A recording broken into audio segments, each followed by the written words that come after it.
Assalamualaikum warahmatullahi wabarakatuh. Perkenalkan, nama saya Mulyani Talani dengan NIM 131424028. Baik, pada kali ini saya akan mempresentasikan mengenai perencanaan kurikulum dan pembelajaran. Dimana yang kita akan bahas kali ini yaitu pengertian perencanaan kurikulum pembelajaran, karakteristik perencanaan kurikulum, asas perencanaan kurikulum, dan tahap perencanaan kurikulum. Pengertian perencanaan kurikulum pembelajaran. Perencanaan terjadi pada semua kegiatan. Perencanaan merupakan proses awal di mana manajemen memutuskan tujuan dan cara pencapaiannya.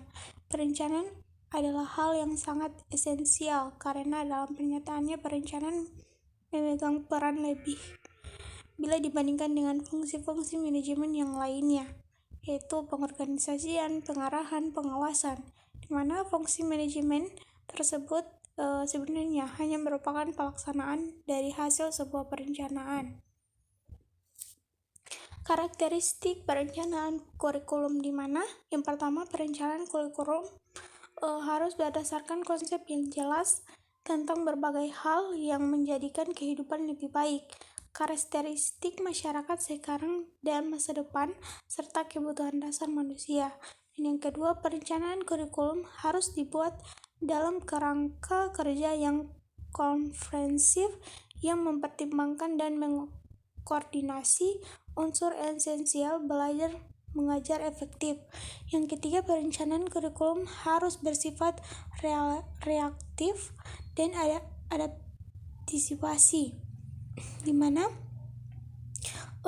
pendidikan harus responsif terhadap kebutuhan siswa untuk membantu siswa tersebut menuju kehidupan yang lebih baik. Asas perencanaan kurikulum, di mana asas atau landasan kurikulum adalah seperti fondasi sebuah bangunan. Apa yang akan terjadi seandainya sebuah gedung yang menjulang tinggi berdiri di atas fondasi yang rapuh? Tentu saja bangunan itu tidak akan bertahan lama. Oleh sebab itu, sebelum sebuah gedung dibangun, terlebih dahulu disusun fondasi yang kukuh. Tahap perencanaan kurikulum yang pertama, perumusan tujuan institusional. Dalam tujuan pengetahuan, keterampilan, dan sikap yang sesuai dengan suatu lembaga pendidikan tertentu, misalnya SMP, MU, dan lainnya, adalah hal-hal yang harus diperhatikan bagi para fungsi lembaga pendidikan itu.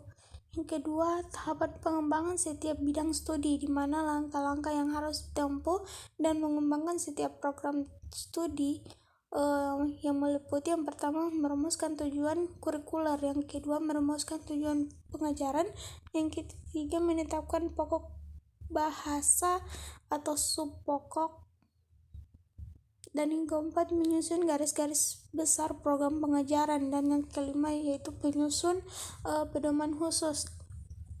Dan yang ketiga, tahapan yang ketiga yaitu pengembangan program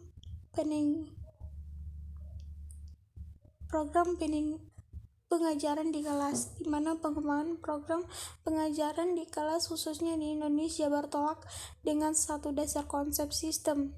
Secara sederhana, sistem itu mempunyai komponen, yaitu pertama tujuan, bahasa dan isi, metode, dan keempat alat, yang kelima evaluasi, dan yang keenam proses.